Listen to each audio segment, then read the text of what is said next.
पार्वती महादेव के बयान सुनो, जरा धर के ध्यान सुनो ना। पार्वती महादेव के बयान सुनो, जरा धर के ध्यान सुनो ना।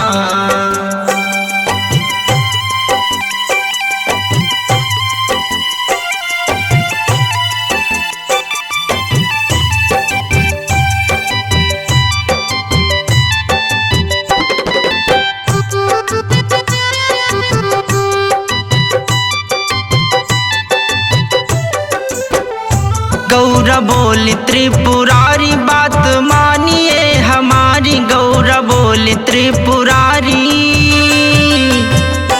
गौरा बोली त्रिपुरारी बात मानिए हमारी, बात मानिए हमारी, बात मानिए हमारी।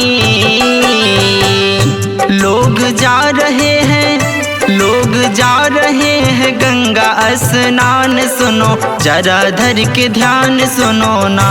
पार्वती महादेव के बयान सुनो, जरा धर के ध्यान सुनो ना।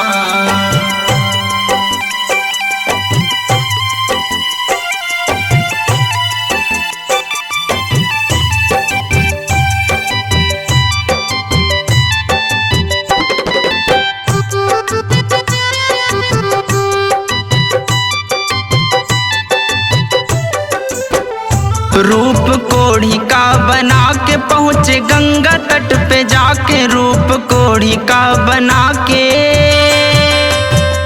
रूप कोढ़ी का बना के पहुँचे गंगा तट पे जाके, पहुँचे गंगा तट पे जाके, पहुँचे गंगा तट पे जाके।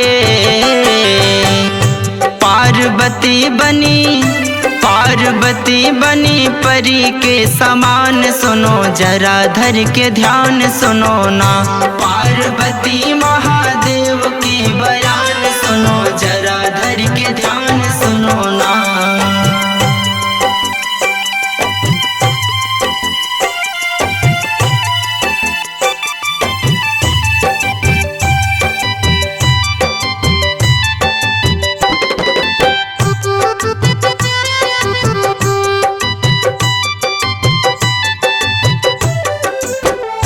लोग देखन को आए, नजर गौरा से लड़ाए। लोग देखन को आए,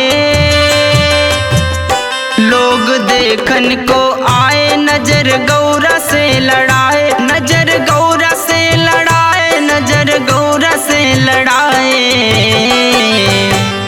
बोली बोले, बोली बोले नारी नौजवानी जान सुनो, जरा धर के ध्यान सुनो ना। पार्वती महादेव के बयान सुनो, जरा धर के ध्यान सुनो ना।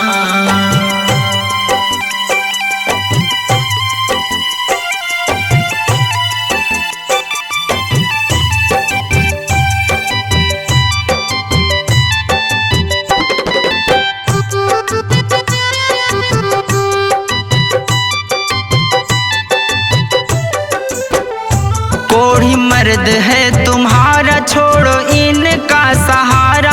कोढ़ी मर्द है तुम्हारा,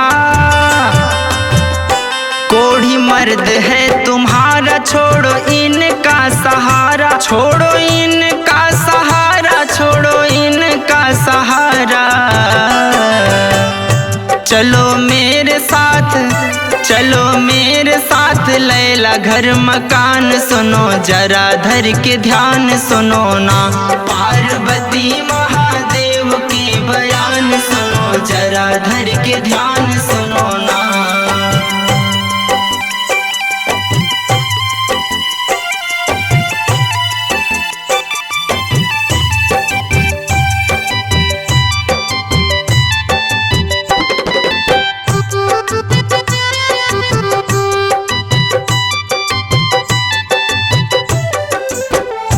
एक भक्त वहाँ आया, शिव को गले से लगाया। एक भक्त वहाँ आया,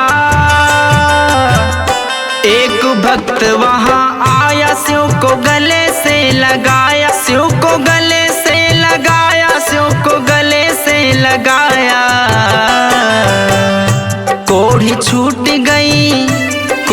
छूट गई भक्त के वहाँ आन सुनो, जरा धर के ध्यान सुनो ना।